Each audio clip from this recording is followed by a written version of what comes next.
The silver chains bit into Raven's wrists as two pack warriors hauled her through the narrow stone corridor beneath the pack house. Each breath came shallow and painful, her 6-month belly pulling at muscles already strained from 3 days of captivity. The torchlight cast writhing shadows on the damp walls, and the air tasted of earth and ancient stone and something darker. Blood, perhaps, from all the sacrifices that had come before her. She stumbled, and the chains burned deeper. A whimper escaped before she could stop it. "Keep moving," growled Marcus, who had once smiled at her across the communal dining hall. Now his face was carved from granite, his eyes sliding away from hers as though she'd already ceased to exist. The council chamber doors loomed ahead, heavy oak bound with iron that had turned green with age. Raven's wolf whined inside her, a frightened sound she'd never heard from her inner beast before. Since her mate Damien had died 4 months ago, her wolf had been subdued, grieving. But now terror threaded through their shared consciousness, sharp and choking. "My baby. They can't have my baby." The doors swung open and the assembled pack fell silent. Raven had known these wolves her entire life. She'd run through these forests as a child, learned to hunt alongside their sons and daughters, celebrated festivals and mourned losses with them. Now they sat in judgment rows, their faces carefully blank, and not one pair of eyes met hers as Marcus and his partner forced her to her knees before the raised platform where Pack Elder Mordecai waited. The elder stood slowly, his ancient joints creaking almost as loudly as the chains that bound her. He'd seemed kind once, had blessed her mating ceremony to Damien with words of hope and prosperity. Now his roomy eyes held something cold and absolute as he unfurled a scroll of yellowed parchment. "Raven Darkwater," he intoned, his voice carrying through the chamber with unnatural resonance. "You have been called before this council to answer for the abomination you carry." "Abomination?" The word tore from her throat. "This is my child, my daughter." Silence. Mordecai's hand came down on the wooden podium with a crack that made Raven flinch. "You will speak only when spoken to. The moon goddess has granted me a vision, and through her wisdom, your fate has been revealed." He began to read from the scroll, his voice taking on the sing-song quality of prophecy. "When the widow bears fruit beneath the blood moon's shadow, destruction shall walk in infant form. The old bloodlines shall crumble, the ancient hierarchies shall fall, and chaos shall reign where order once stood. Only through fire and sacrifice can this fate be averted." Raven's heart hammered against her ribs. "That's not... You're twisting it. My daughter isn't destruction. She's just a baby." "Your daughter," Mordecai interrupted, "shows signs of power beyond her station. The healers report her aura burns silver when they try to examine you. Silver? Raven. The color of the Luna Blessed, a birthright that hasn't manifested in 3 centuries. And you, a mere pack member, widow of a warrior with no particular distinction. You think you're meant to bear such a child?"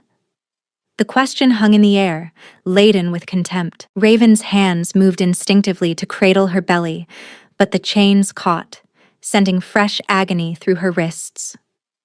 "The child chooses the mother," she whispered, remembering the old stories her own mother had told her. "If she's Luna Blessed, then the moon goddess chose." "The moon goddess," Mordecai cut in, "has shown me what this child will bring. I have seen our pack house in ruins. I have seen our bloodlines scattered to the winds. I have seen the end of everything our ancestors built, all because of the unnatural thing growing inside you." He let the scroll roll shut with a snap that echoed like breaking bones. "This council has convened to pass judgment.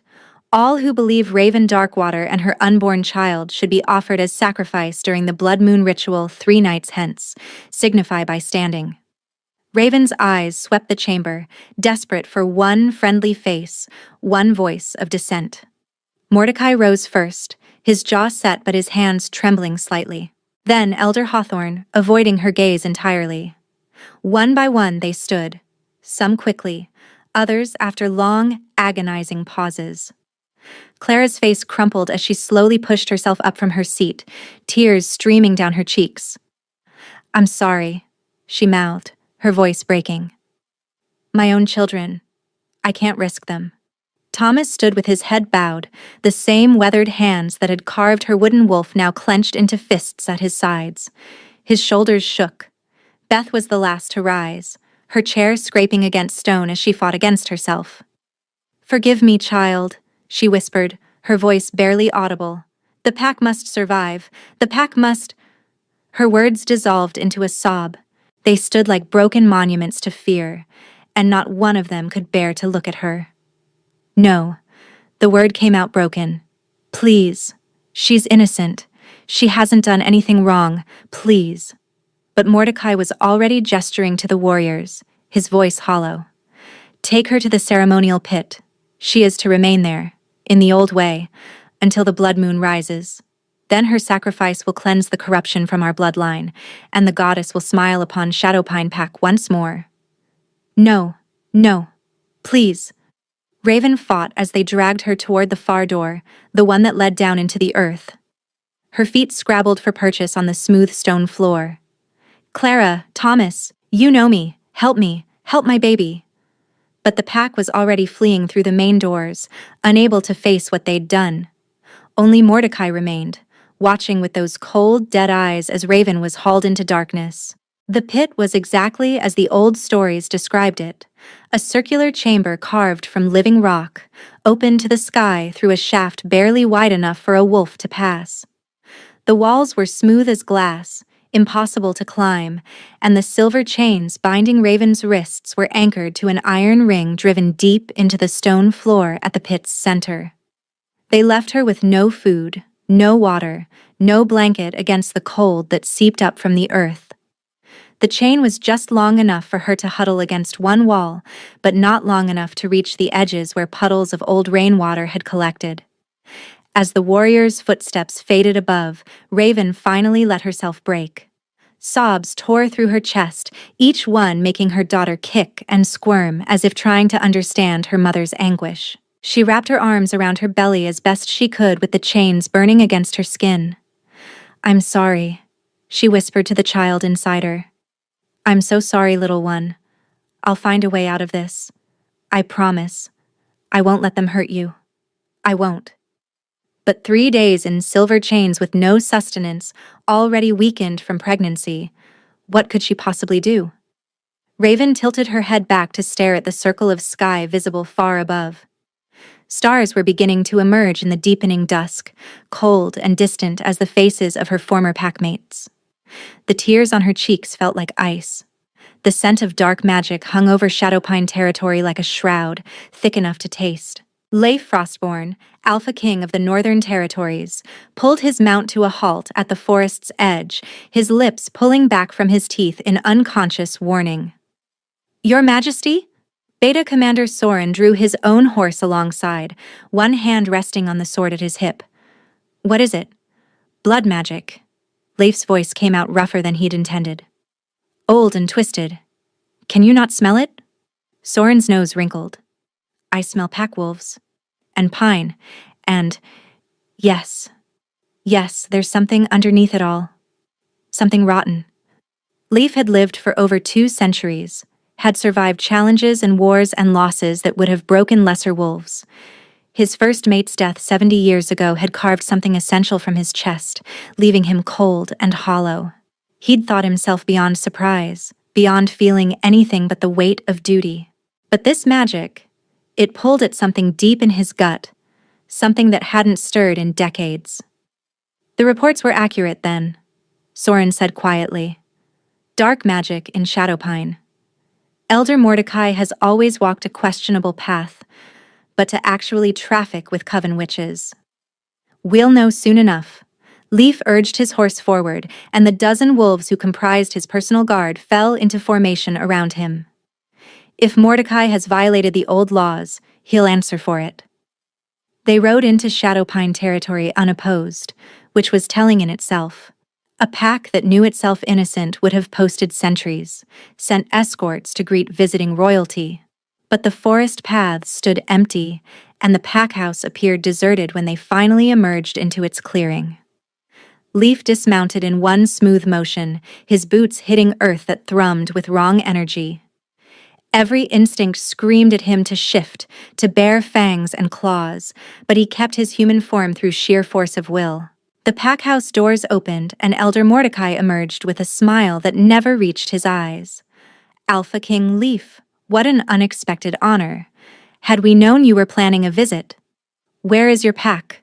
Leif interrupted, his tone offering no room for deflection. Mordecai's smile flickered. At their evening duties, Majesty. We are a simple pack. We keep simple hours. You're lying. Leif took a step forward, gratified when the elder retreated one in return. I smell fear scent everywhere. Old blood. And underneath it all, coven magic. So I'll ask you again, Mordecai. Where is your pack? And what have you done? The elder's hands twisted together, knuckles white. We have done only what the prophecy demanded. Only what was necessary to protect our bloodlines. A sound cut through the evening air, so faint Leif almost missed it. A whimper of pain, coming from beneath the earth. His head snapped toward the source, every muscle in his body suddenly locked in attention. The pull he'd been feeling since entering Shadowpine territory intensified, dragging at his chest like a hook through his sternum. What? He said very slowly, very carefully. Is beneath your pack house? Nothing that concerns... Leif moved faster than human eyes could track, his hand closing around Mordecai's throat. He lifted the elder off his feet, watching him scrabble uselessly at the iron grip.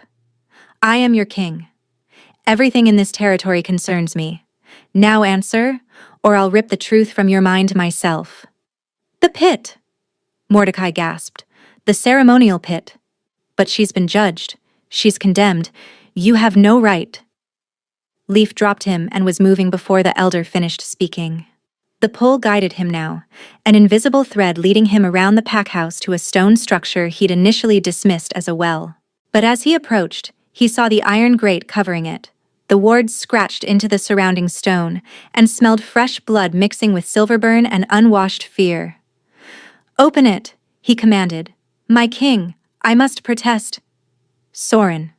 Leif didn't look away from the grate. If the elder says one more word, remove his tongue. The sound of a sword being drawn was answer enough. Mordecai fell silent. Leif wrenched the grate aside himself, the iron screaming in protest. The shaft below was dark, but his wolf's vision adjusted instantly, picking out the shape at the bottom. A woman, heavily pregnant, chained to the floor with silver that had burned through her wrists to the bone.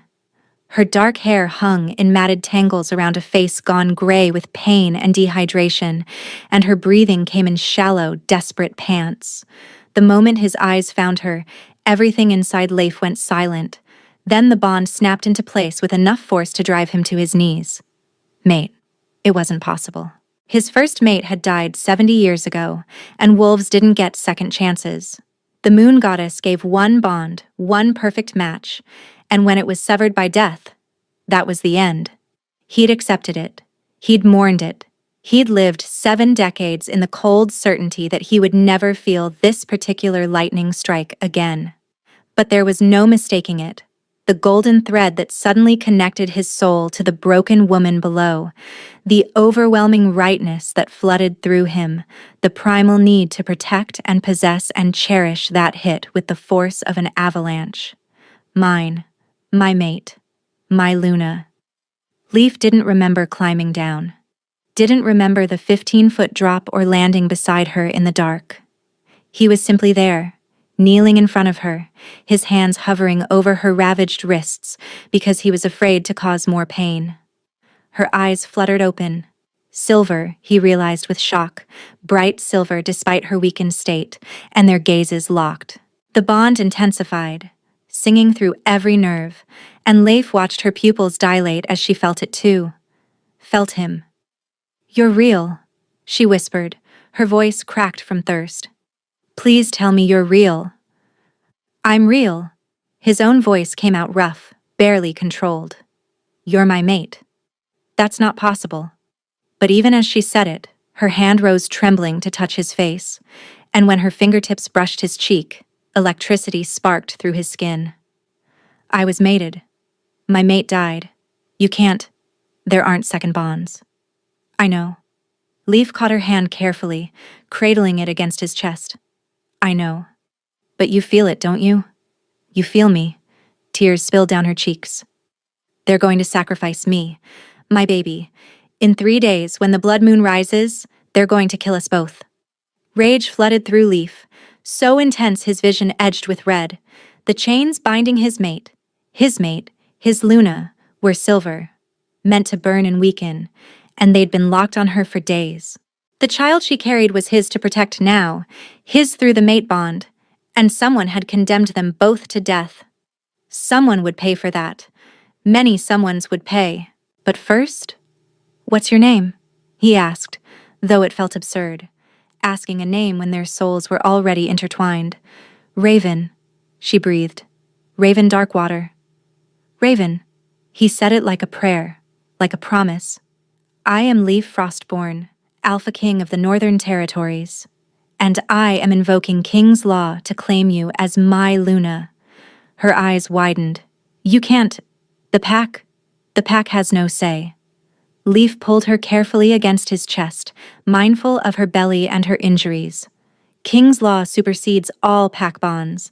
You are mine now, Raven, mine to protect, mine to cherish, and anyone who tries to harm you or your child will answer to me." He tilted her head gently to expose her neck, and felt her pulse hammering beneath his fingers. "This will hurt," he warned. "The marking always does, but it will sever your ties to Shadowpine forever and bind you to me. Do you accept?" She stared up at him, this broken, beautiful stranger who fate had somehow delivered to him when he'd thought himself beyond such gifts. Then slowly, deliberately, she bared her throat in the ancient gesture of submission and trust. "I accept," she whispered. "Mark me, Alpha King. Make me yours." Leaf's fangs extended, and he struck.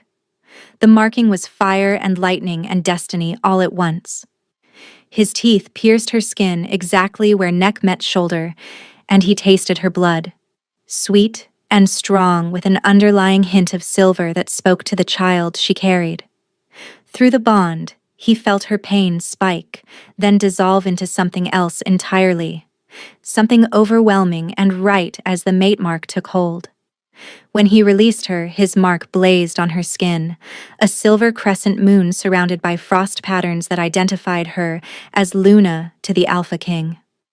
Above them, Mordecai's voice rose in protest, but Leif barely heard it. He gathered Raven in his arms, chains and all, and leaped up through the shaft with inhuman strength. The moment he surfaced, Soren moved to his side, sword still drawn, while the rest of Leif's guard formed a protective circle around their king and his newly claimed mate. "You cannot do this," Mordecai sputtered, his face purple with rage. "She is Shadowpine Pack. She was judged by our laws." "King's Law supersedes Pack Law," Leif said coldly, watching Soren carefully remove the silver chains from Raven's wrists. She gasped in relief as the burning metal fell away, and Leif had to fight the urge to tear Mordecai's throat out for every moment she'd suffered. "She bears my mark now. She is Luna of the Northern Territories, and any grievance you have dies here." "The prophecy." "I don't care about your prophecy." Leif let his eyes flash gold, let the king's dominance roll off him in waves that forced every wolf present to their knees. "If you ever come near my mate or her child again, I will end you and scatter Shadowpine Pack to the winds. Am I understood?" Mordecai could only nod, trembling under the weight of an Alpha King's rage. Leif turned and strode toward his horse, Raven cradled carefully against his chest. She'd gone limp in his arms, consciousness finally deserting her now that safety had arrived, and his heart clenched at how light she was, how her wrists were raw meat, where the silver had burned. Someone had done this to his mate, his Luna. He would have vengeance for it. But first, he would take Raven home to Frostpeak Fortress. He would have her healed, fed, protected. He would learn every detail of the woman fate had given him. And then he would burn down anyone who'd ever hurt her. As Leif mounted his horse with Raven settled in his lap, Soren stepped close and murmured, "My king, a second mate bond. I've never heard of such a thing." "Neither have I," Leif admitted quietly, gazing down at the woman in his arms. Her silver eyes had captivated him, but now, with her face relaxed in unconsciousness, he could see how young she was, how afraid she must have been. "But the goddess works in mysterious ways, and I will not question a gift, Beta. Not again." Soren nodded, accepting, and swung up onto his own mount. The guard formed up around them, and as one, they turned north toward home. Toward Frost Peak, where Leif's Luna would be safe. Toward the future neither of them had expected, and the bond that would change everything. The journey to Frost Peak Fortress took 3 days, and Raven spent most of it drifting in and out of fevered consciousness. She had fragmented memories, the steady rhythm of hoofbeats, the warmth of Leif's chest against her cheek. His voice murmuring reassurances she couldn't quite grasp. Sometimes she felt the baby kick, a reminder that they'd both survived. Sometimes she felt the mate bond humming between her and this stranger who'd claimed her, a golden thread that pulsed with concern and determination, and something fiercer she didn't dare name. When she finally woke fully, it was to softness she'd forgotten existed. The bed beneath her was massive, piled with furs and linens that smelled of pine and fresh snow. Firelight danced across the stone walls hung with tapestries depicting wolves running beneath stars. Through the narrow window she glimpsed mountain peaks touched with dawn gold, so high and remote they seemed to belong to another world entirely. Raven pushed herself upright carefully, mindful of her belly and her bandaged wrists. The silver burns had been treated with something that smelled of herbs and magic, the pain reduced to a dull ache. Someone had dressed her in a loose nightgown of soft wool, had braided her hair back from her face, had tucked her into this room like something precious. The door opened before she could fully process her surroundings, and a woman entered carrying a tray laden with food. She was older than Raven, maybe 50, with silver threading through her auburn hair and keen eyes that catalogued everything in a single glance. "Awake at last," the woman said, her voice brisk but not unkind. "Good. You've been worrying the entire fortress." She set the tray on the bedside table and pressed cool fingers to Raven's forehead. "Fever's broken. That's excellent. I'm Astrid, head healer. How do you feel?" Raven's voice came out as a croak. She tried again. Confused. "Where?" "Frost Peak Fortress, the seat of the Northern Territories. You're in the Luna's chambers, which are yours now, by right of the mate bond and the King's Mark." Astrid poured water from a pitcher and pressed the cup into Raven's hands. "Drink slowly. Your body's been through significant trauma." The water was cold and perfect, and Raven had to force herself not to gulp it down. Between sips, she asked, "The baby?" "Strong as a little warrior." Astrid's expression softened fractionally.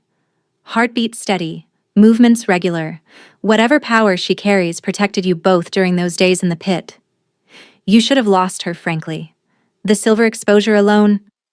She shook her head. "But she held on. You both did."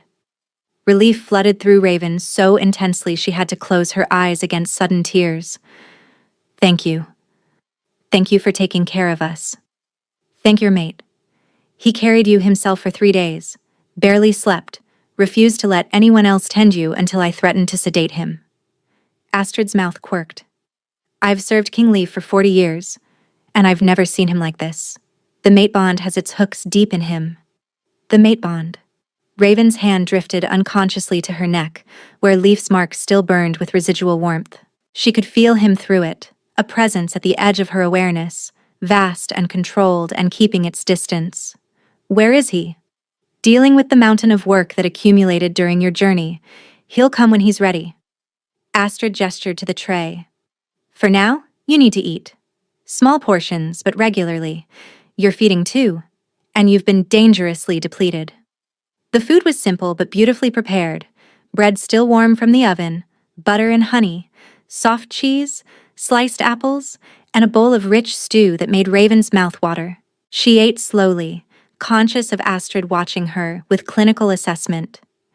"The king will want to see you settled," Astrid said after Raven had made decent progress through the meal. "This fortress is your home now. You'll have access to anything you need. Clothing, servants, guards. Beta Soren has already assigned a security detail." Because of the prophecy. Raven set down her spoon, appetite fading. "Because people want my baby dead." Astrid didn't insult her with false reassurances. "Because you're Luna to the Alpha King, and that makes you a target regardless of prophecies. But yes, the child you carry has already demonstrated unusual power. That will draw attention, both welcome and otherwise." "She's just a baby," Raven whispered. "She hasn't done anything wrong. Neither had you, from what I understand. Yet Shadowpine condemned you both." Astrid's voice hardened. The king was right to invoke King's law. That pack is rotten from the head down. Raven thought of Mordecai's cold eyes, of her former packmate standing in unanimous judgment. The betrayal still felt raw, a wound no amount of healing magic could touch. "I should be grateful," she said quietly. "Leaf saved us. He gave us sanctuary. But I don't know him.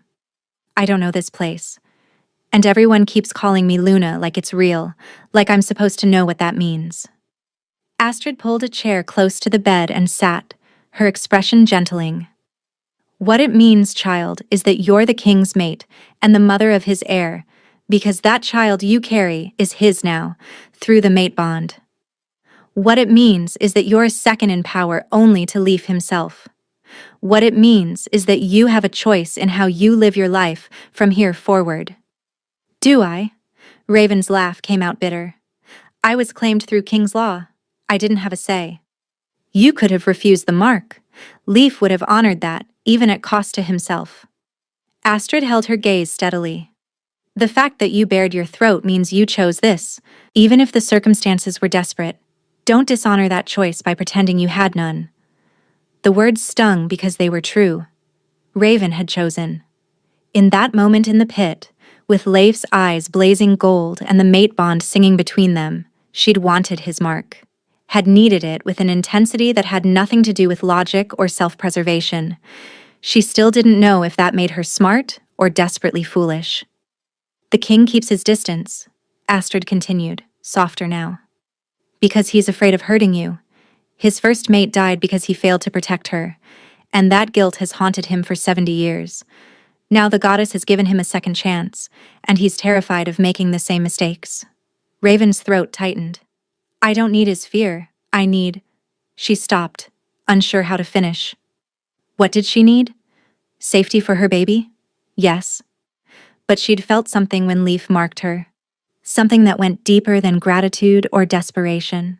The mate bond pulled at her even now, urging her to seek him out, to close the physical distance he was so carefully maintaining. "Give it time," Astrid advised. "Both of you are wounded in different ways. Time and patience will help, if you allow it." She stood, collecting the tray. "Rest more today. I'll have servants bring you clothing and anything else you need. Tomorrow, if you're strong enough, you can begin exploring your new home." After Astrid left, Raven sat in the enormous bed, feeling small and lost. Through the window she could see wolves moving through the fortress courtyard. Guards running drills, servants carrying supplies, the organized chaos of a thriving pack.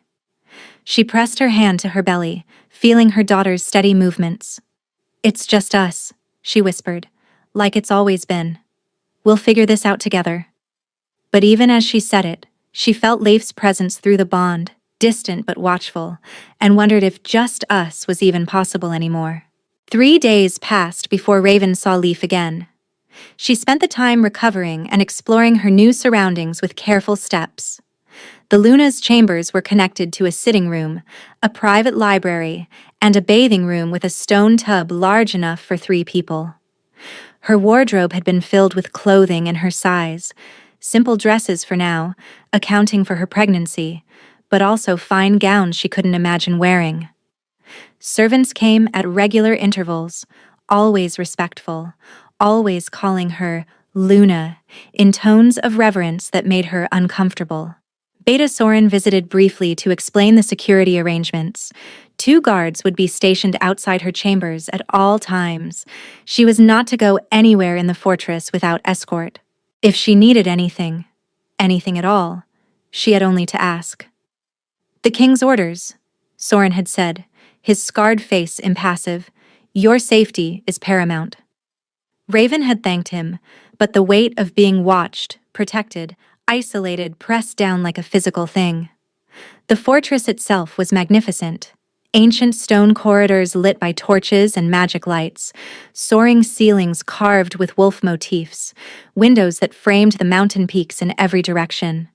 She'd walked the halls with her guards trailing at a respectful distance, mapping escape routes without consciously meaning to.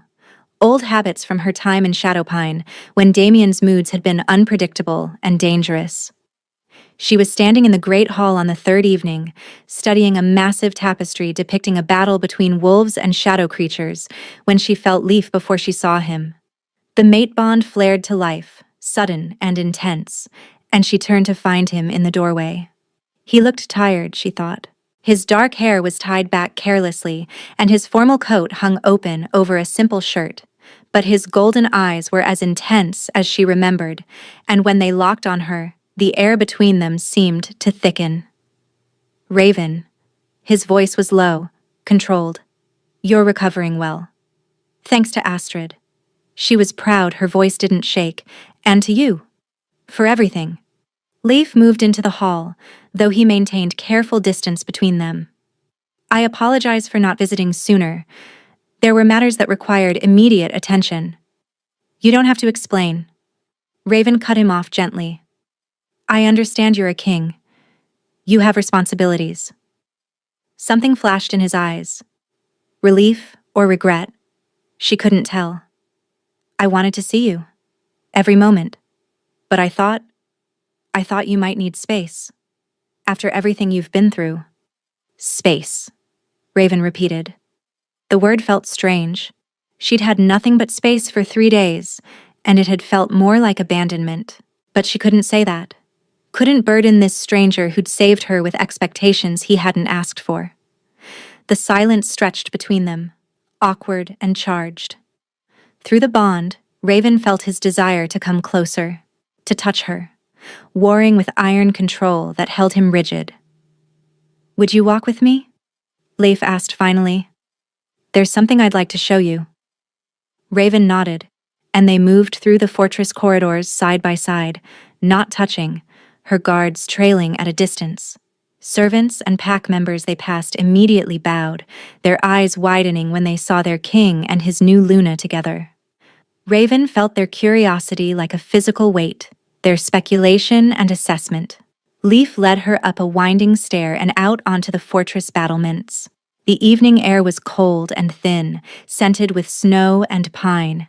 Below them, the fortress sprawled across the mountainside, and beyond that, forests and valleys stretched toward a horizon painted in sunset colors. "It's beautiful," Raven breathed. "This is the heart of the Northern Territories. From here, we can see 3 pack territories and the borderlands beyond."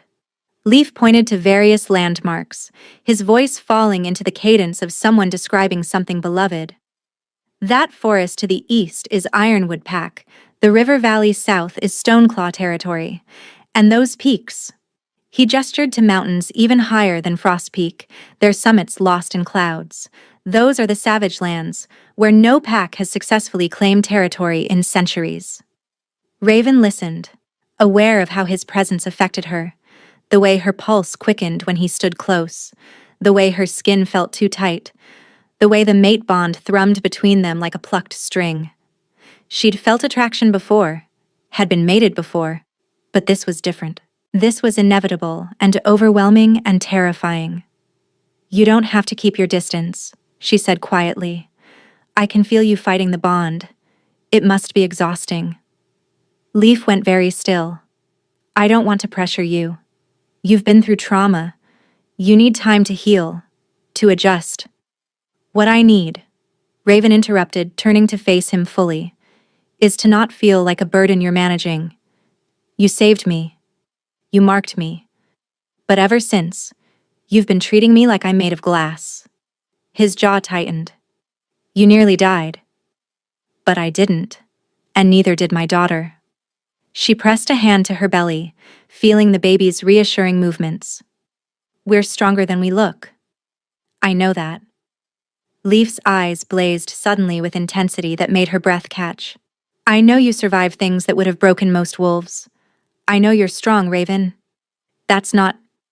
He stopped, turning away to grip the battlements. My first mate died because I was arrogant. Because I thought I could protect her alone, without help. Without showing any weakness.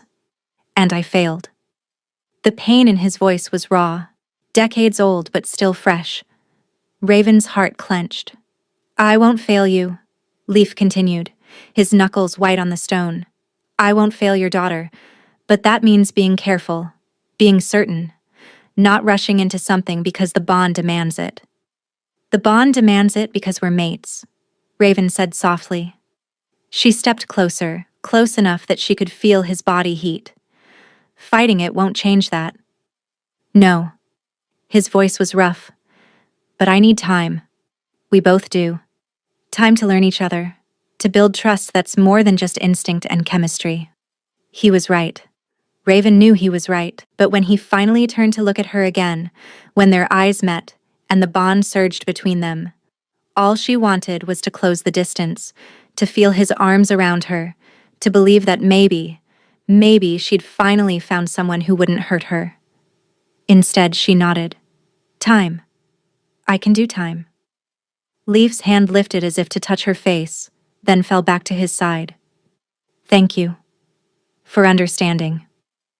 They stood together on the battlements as the sun sank lower, not touching but connected by something deeper than skin, and Raven tried to believe that time would be enough.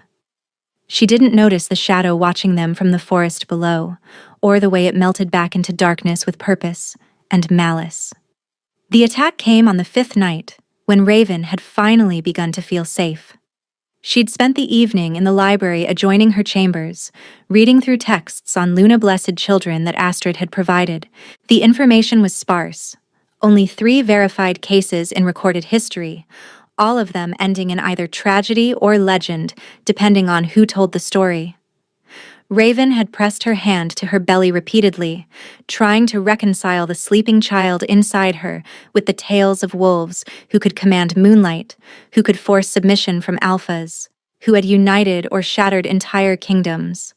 She's just a baby, Raven kept thinking, my baby. Not a weapon or a tool or a prophecy. She'd finally given up reading as exhaustion crept through her bones, settling into bed with the fire banked low. The guards outside her door changed shifts with quiet efficiency.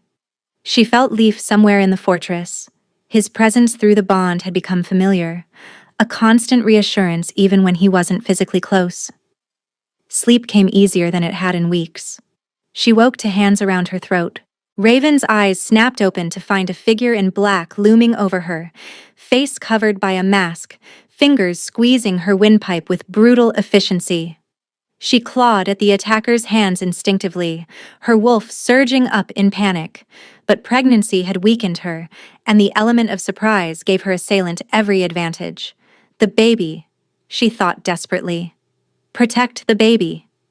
The attacker's other hand moved to her belly, producing a knife that gleamed with sickly green light. Dark magic. Poison. Raven bucked and fought, managing to scream once before the hand on her throat cut off her air completely. Black spots danced across her vision. The knife descended toward her unborn child. Light exploded from Raven's belly. Pure silver radiance burst outward in a wave that sent the attacker flying backward into the stone wall with bone-cracking force. The hands released Raven's throat, and she gasped for air, rolling instinctively to protect her stomach as 2 more figures materialized from shadows she hadn't noticed. More attackers. Too many. The door to her chambers burst open, her guards rushing in with weapons drawn, but one of the shadow figures gestured and dark tendrils erupted from the floor, wrapping around the guards and slamming them down. Coven magic, Raven realized with horror. Witches working with wolves. "Grab her!" one of the attackers hissed. "The child must be claimed before—" Another pulse of silver light erupted from Raven, this one even stronger.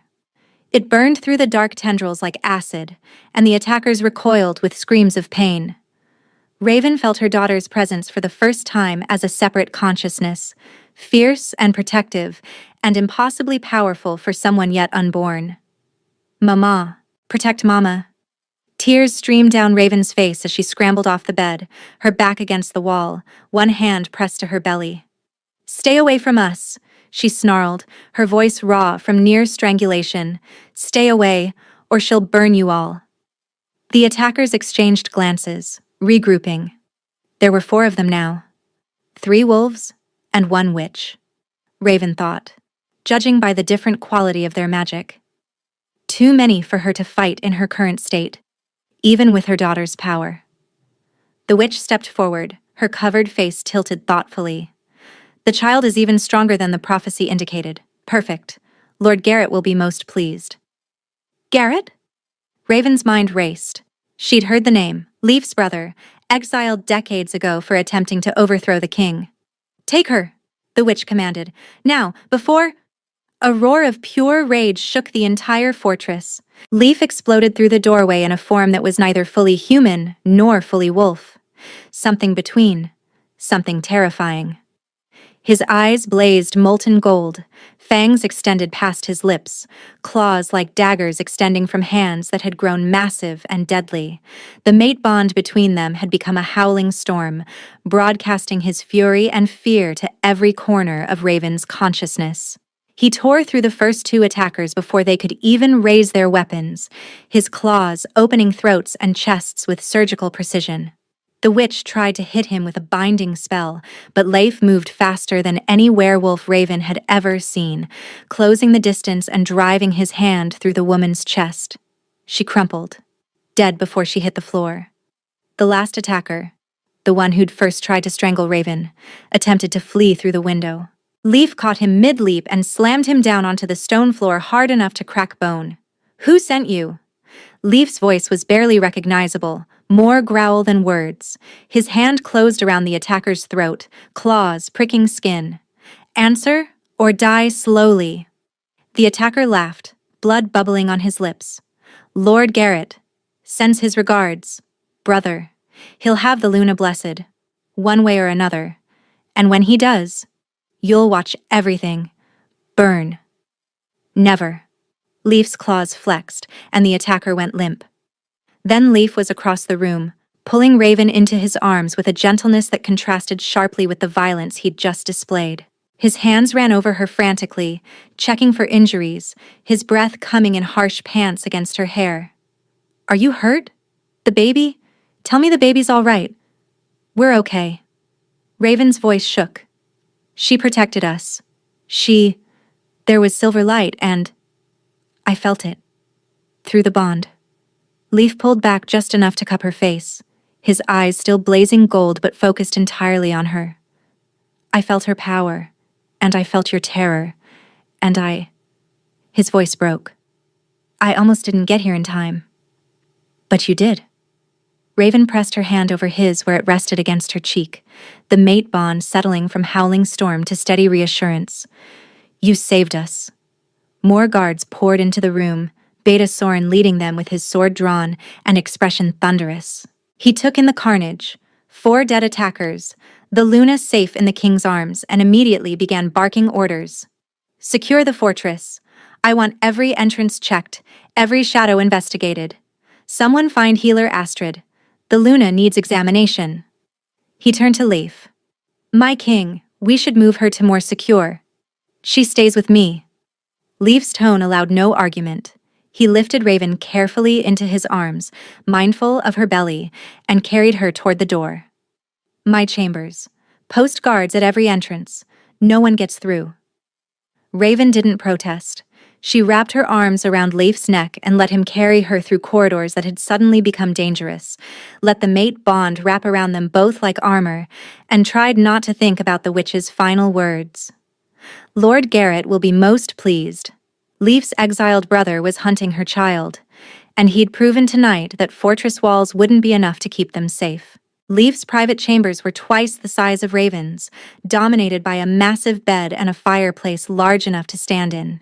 He set her down on a fur-covered chair near the fire and immediately turned to Astrid, who'd arrived within minutes. "Check her, check the baby, everything." His voice was still rough, his eyes not quite back to their normal color. Astrid moved with calm efficiency, running her hands over Raven's throat where bruises were already forming, then pressing gently against her belly. After a long moment, she nodded. The child is fine. Strong heartbeat, active movements. Whatever power she manifested protected them both.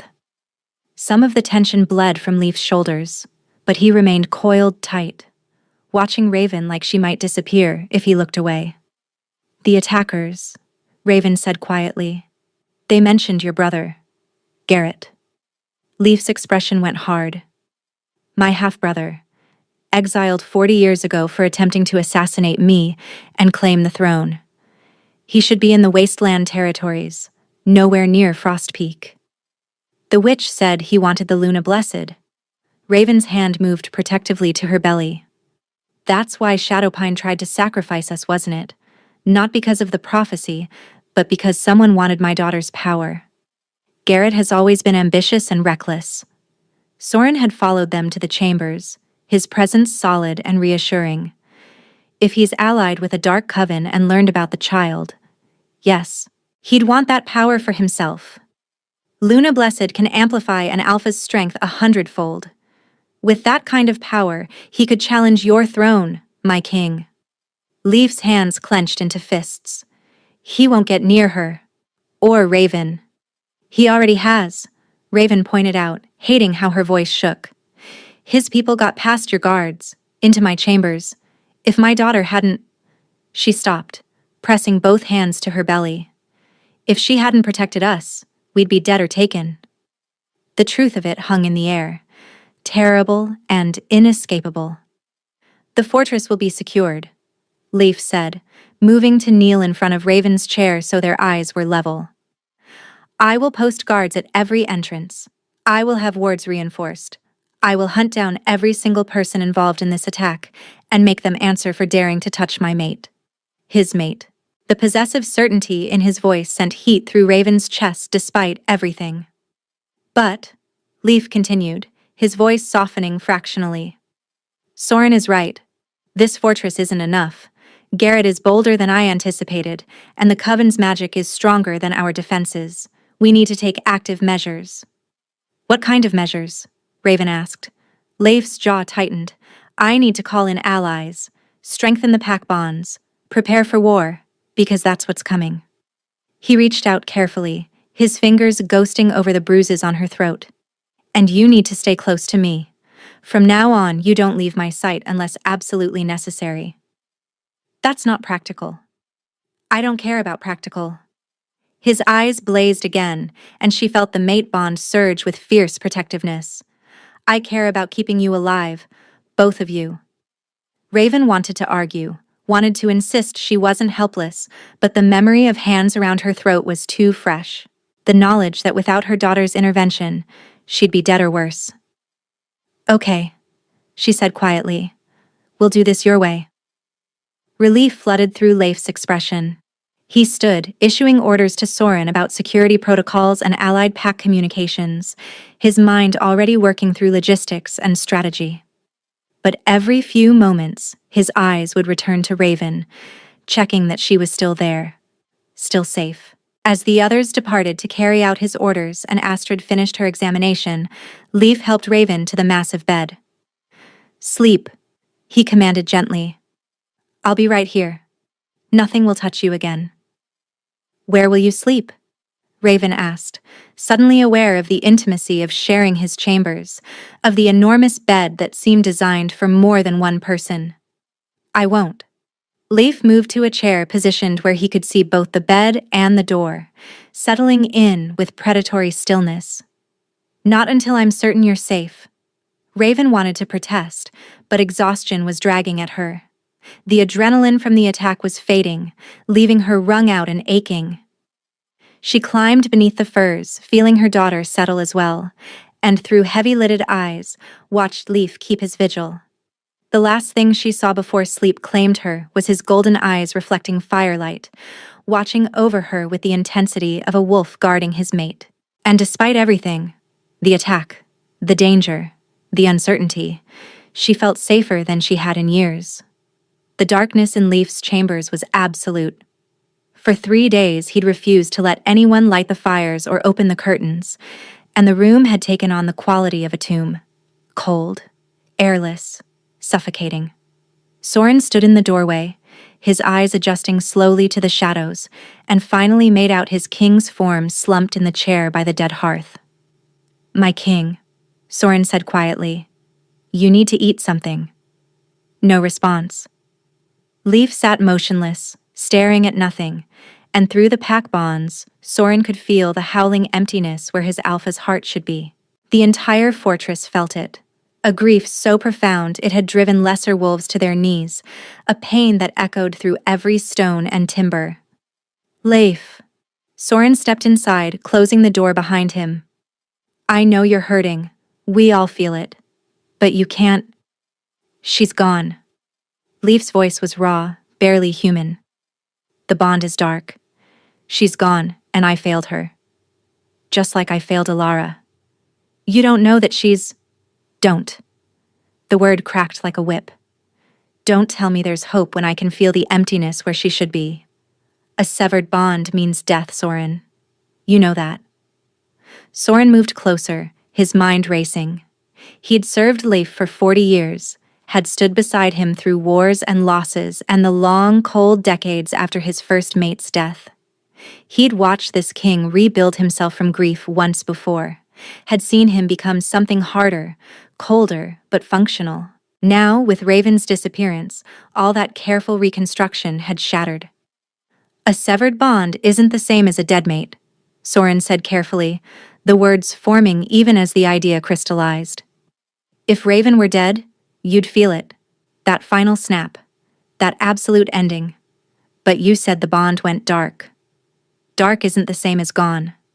Leif's head lifted fractionally, golden eyes gleaming in the shadows like dying embers. "The Coven used her blood from the assassination attempt," Soren continued, pressing his advantage. "What if they created a blocking spell? Something to hide her from you, to make you think she was dead so you wouldn't search? Why would they—" Leif stopped, his expression shifting as his tactical mind began to engage again. "The blood moon, it rises tonight. And Shadowpine is 3 days' hard march from here." Soren watched understanding dawn across his king's face. If Garrett wanted to complete the original sacrifice, if he needed Raven alive for the ritual. Leif was on his feet before Soren finished speaking, moving with the deadly speed that made him legendary. "How many warriors can we mobilize in the next hour?" "All of them. I kept them on standby." Soren allowed himself a small smile. "I had a feeling you'd come back to us. Send runners to every allied pack within 2 days' march. Call in every favor, every debt. I want an army at Shadowpine's borders before moonrise." Leif strode toward his armor, already cataloging weapons and strategies. "And get me everything we know about Coven severing spells. If Raven's alive, if she's being held for that ritual." His voice broke on the last word, and Soren saw the terrible hope warring with desperate fear in his king's eyes. "We'll reach her in time," Soren promised. "I swear it." Leif's hands closed around his sword belt, knuckles white. "If we don't, if I lose her because I wasted 3 days drowning in grief, then we make sure that doesn't happen." Soren clasped his king's shoulder firmly. "Move fast, hit hard, and bring our Luna home." The army that assembled in Frostpeak's courtyard within the hour was the largest force Leif had commanded in decades. 500 of his own warriors, grim-faced and ready. Another 200 from Ironwood Pack, led by their grizzled Alpha Cain who owed Leif his territory. 100 from Stoneclaw, their young Alpha Maya bringing her fastest runners. More would join them on the road, but they couldn't wait. Raven was out there. Alive. She had to be alive. Leif swung onto his war horse, addressing the assembled wolves with a voice that carried across the courtyard and into the mountain passes beyond. 3 days ago, my mate was taken from this fortress through dark magic and treachery. She carries a Luna-blessed child, and there are those who would sacrifice them both for power. We ride now to prevent that abomination. We ride to bring my Luna home. A howl rose from 500 throats, primal and unified. The path to Shadowpine is treacherous.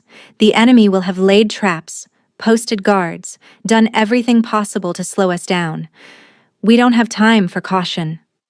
Leif's eyes blazed gold as he let his alpha dominance roll across his warriors.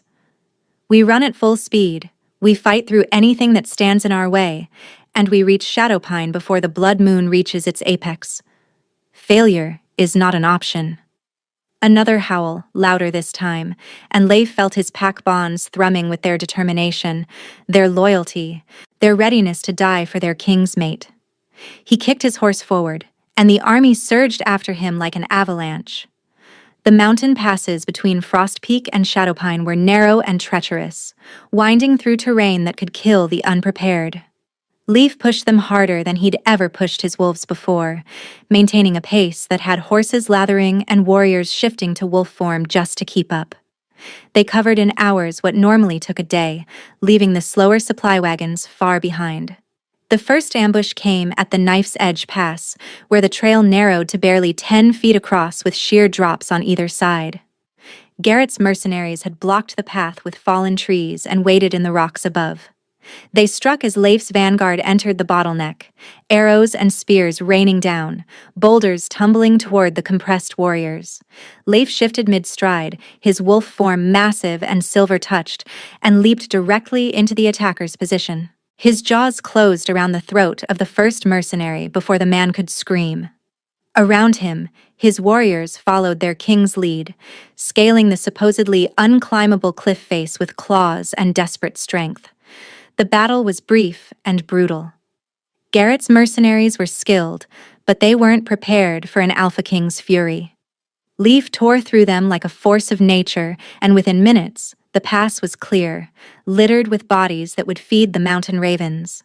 One mercenary survived long enough for Leif to question, his human hand wrapped around the wolf's throat as his own form remained partially shifted. "Where is she?" Leif's voice was a growl that barely formed words. "Where is Garrett keeping my mate?" The mercenary's eyes were wide with terror and defiance. "Lord Garrett doesn't have her. Old Pack does. Shadowpine Pit. Where she started." Horror flooded through Leif. They'd returned her to the original sacrifice site, where this nightmare had begun. Where he'd first found her, broken and chained, waiting to die. "What's the plan?" he demanded, tightening his grip. "What is Garrett planning?" The mercenary laughed wetly, blood on his teeth. "Doesn't matter. You're too late. Ritual starts at moonrise, and when the Luna Blessed is born, Lord Garrett will consume her power, become unstoppable." His eyes gleamed with fanatic certainty. "The old order ends tonight." Leif's claws flexed, and the mercenary went limp. He shifted fully back to human form, calling for Soren with a voice that cracked with urgency. "Garrett's planning to force the birth during the ritual," Leif said as his beta approached. "He'll sacrifice Raven and take the child's power as she's born." "That's insane," Soren breathed. "The trauma alone could kill the mother, and stealing Luna-blessed power, no one's ever successfully done it." "Garrett doesn't care about successfully. He cares about power. Consequences be damned." Leif was already moving toward his horse, his mind calculating distances and time. "How long until moonrise?" 4 hours, maybe 5. And we're still 2 hours from Shadowpine at our current pace. If we push harder. We push until the horses drop, then we run on foot. We shift if we have to and cover the last miles as wolves. Leif swung into his saddle, his eyes meeting Soren's with absolute determination. "I will not lose her, Soren." Not when I've only just found her. Not when I finally understand what she means to me. You love her. It wasn't a question. More than my own life. The admission came easily, stripped of the careful control Leaf usually maintained. She's fierce and strong, and she survived things that should have destroyed her, and I wasted weeks keeping her at arm's length because I was afraid. Well, I'm not afraid anymore. I'm furious, and I'm desperate. And I will burn Shadowpine to ash, if that's what it takes to save her. Soren's lips quirked despite the situation. There's the king I know. Let's ride. They pushed harder. Horses collapsed from exhaustion and were left behind. Warriors shifted to wolf form to maintain the pace, their paws bleeding on the rocky trail. They fought through 2 more ambushes, leaving a trail of bodies in their wake, and finally emerged from the mountain passes as the sun began its descent toward the horizon. Shadowpine territory spread before them, dark and forbidding.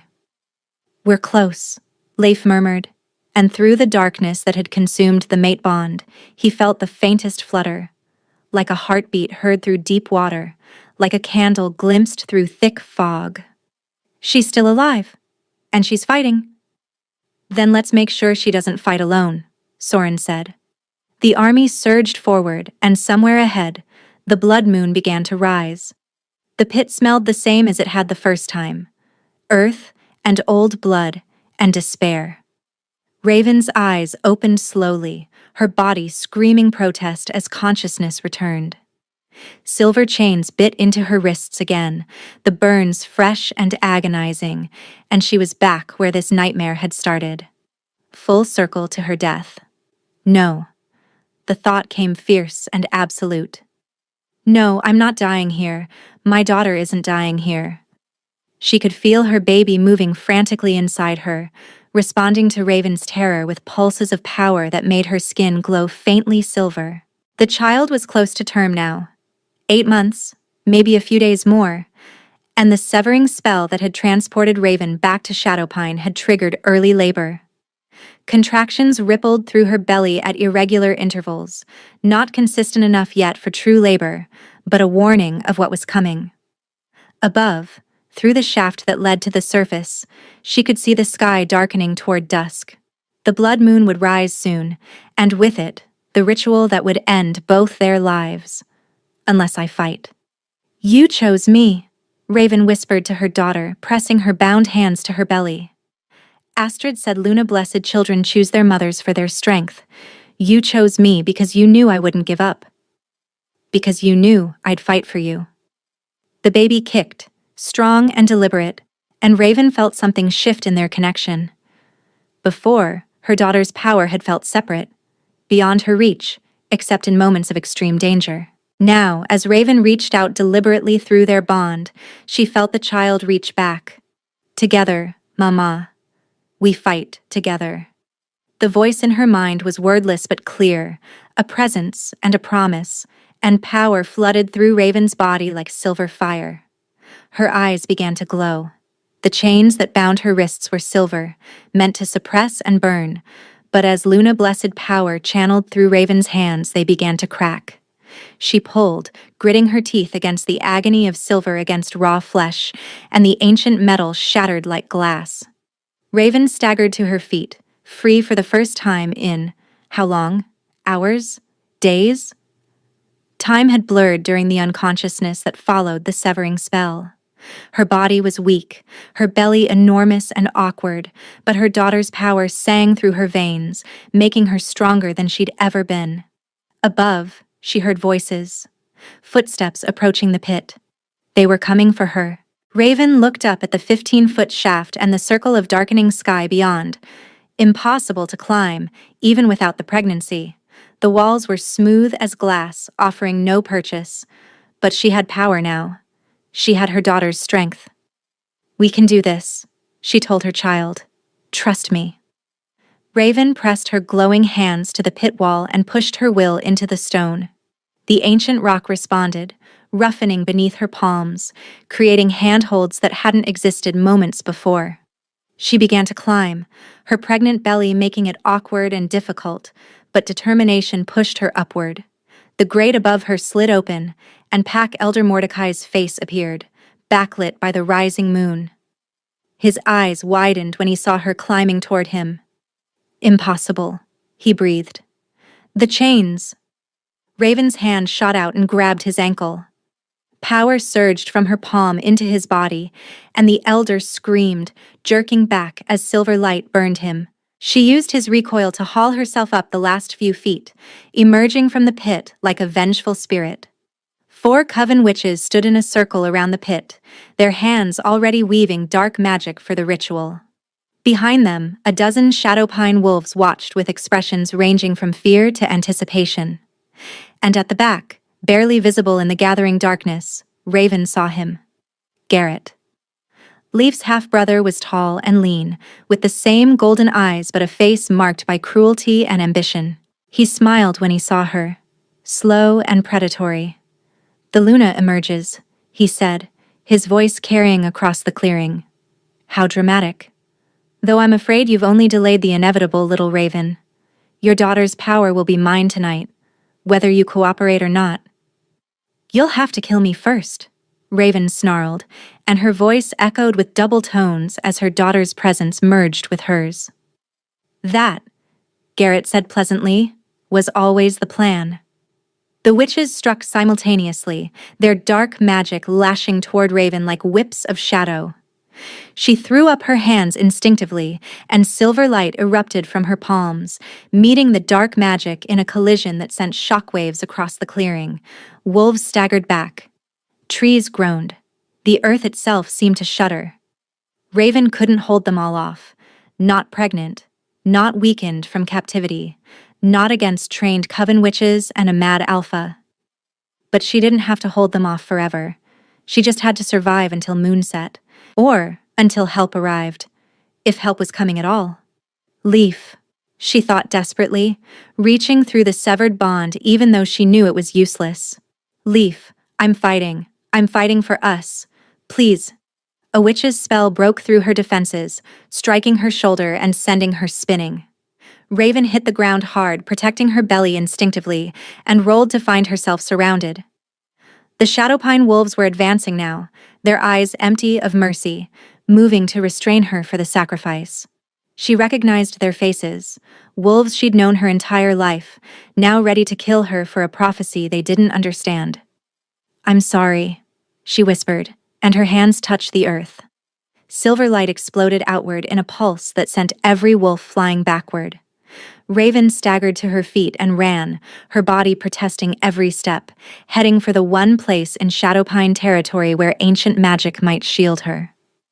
The sacred grove at the territory's heart. She crashed through the underbrush, her pregnant belly making her clumsy, hearing pursuit behind her. A wolf lunged and she spun, her glowing hand catching it across the muzzle and sending it yelping away. Another attacked from the side, and she barely deflected it with a shield of silver light that left her gasping. The contractions were stronger now, more regular, as though her body had decided that fleeing for her life was the perfect time to give birth. Raven pressed her hand to her belly, sending soothing thoughts to her daughter even as they ran. "Not yet, little one. Not yet. Stay with me." The sacred grove appeared ahead, a circle of ancient trees surrounding a pool of still water that reflected the rising moon. Raven stumbled into the center and felt the old magic of the place wrap around her like a blanket. The pursuing wolves stopped at the grove's edge, unwilling or unable to enter. But Garrett walked through without hesitation, the witches flanking him, their combined power enough to override the grove's protections. "Clever," Garrett said, circling the pool's edge, "but ultimately futile. This grove will be your tomb, little Luna, a fitting place to die, don't you think?" Raven stood in the center of the grove, her back to the pool, her hands glowing with silver light, and met his eyes without flinching. "If I'm going to die," she said quietly, "then I'm taking you with me." Garrett laughed, and then his expression changed, his head tilting as though listening to something distant. Howls rose from the forest beyond the grove. Not Shadowpine howls, but something deeper, more numerous, carrying the weight of multiple packs moving as one, an army. And at the front of that army, Raven felt it. The mate bond suddenly roaring back to life like a star igniting. Leif wasn't gone, wasn't lost. He was here. He'd come for her. Garrett's face twisted with rage as he realized his trap had failed. "Kill her!" he screamed at the witches. "Kill her now before—" The forest exploded with silver wolves. Leif burst into the grove in his wolf form, massive and terrible and beautiful, and his eyes found ravens across the distance. The mate bond between them wasn't just restored. It was stronger, deeper, a connection so intense it made her gasp. The severing spell hadn't just blocked their bond, it had been straining against something that limited them, and when it broke, it had shattered every barrier that kept them from true unity. "Mine," Leif's voice echoed through her mind, clear as speech. "My mate, my Luna, my everything." "Yours," Raven answered, and felt him surge with fierce joy.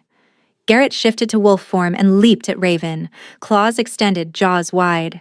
But Leif was faster, intercepting his brother mid-air and bearing him to the ground in a tangle of snapping teeth and raking claws. Around them, the allied alphas engaged the coven witches, and Shadowpine wolves scattered before the overwhelming force. A witch broke through the lines, racing toward Raven with a blade of dark magic raised to strike. Raven threw up her hands, but before she could release her power, she felt Leif's presence merge with hers completely. They moved as one. Both shifted simultaneously into forms that were neither fully human nor fully wolf, bonded combat forms that wolves who shared true mate bonds could achieve. Their consciousness merged, their movements synchronized, and when they struck together, silver light erupted from both their forms. The witch's blade dissolved. Her scream cut off as the light consumed her dark magic and burned it away to nothing. All around the grove, coven members fell, their power no match for Luna Blessed light channeled through a true mate bond.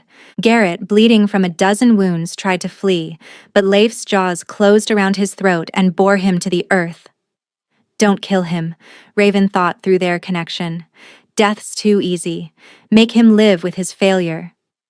Leif's approval flooded through her, and he released Garrett with a contemptuous shake. Beta Soren was there instantly, silver chains appearing to bind the fallen alpha.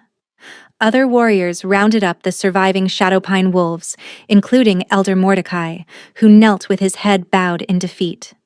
The battle was over almost as quickly as it had begun. Leif shifted back to human form and crossed the grove in 3 strides, pulling Raven into his arms with desperate gentleness. She wrapped herself around him, feeling his heartbeat against hers, feeling their daughter kick in recognition of her father's presence. "You came," she whispered against his chest. "I thought, when the bond went dark." "Never." His voice was fierce against her hair. "Even if I'd had to tear apart the fabric of reality itself, I would have found you. You're mine, Raven. My mate. My Luna. My heart. I love you. I should have said it weeks ago, but I was afraid, and I'm done being afraid." Raven pulled back just enough to meet his eyes, seeing the truth blazing there alongside the love. "I love you too," she said. "I think I have since that first moment in the pit, when you made me feel safe for the first time in my life." Leif's mouth found hers in a kiss that sent shockwaves through the mate bond, sealing promises that went deeper than words. When they finally broke apart, both breathing hard, his hand moved to rest on her belly. "And you," he murmured to their daughter. "Thank you for keeping your mother safe until I could reach you both." The baby kicked against his palm, and through their merged consciousness, Raven felt Leif's wonder and love for the child he would claim as his own daughter. Around them, the allied alphas approached, offering congratulations and formal recognition of Raven as Leif's Luna. Garrett was dragged before them, stripped of his wolf by ancient ritual that left him merely human, and exiled to the true wastelands beyond Pack territories. Elder Mordecai and the surviving coven members faced similar judgments, their crimes too great for mercy. As the blood moon reached its apex and began its descent, Leif lifted Raven carefully and carried her from the grove. "Let's go home," he said quietly.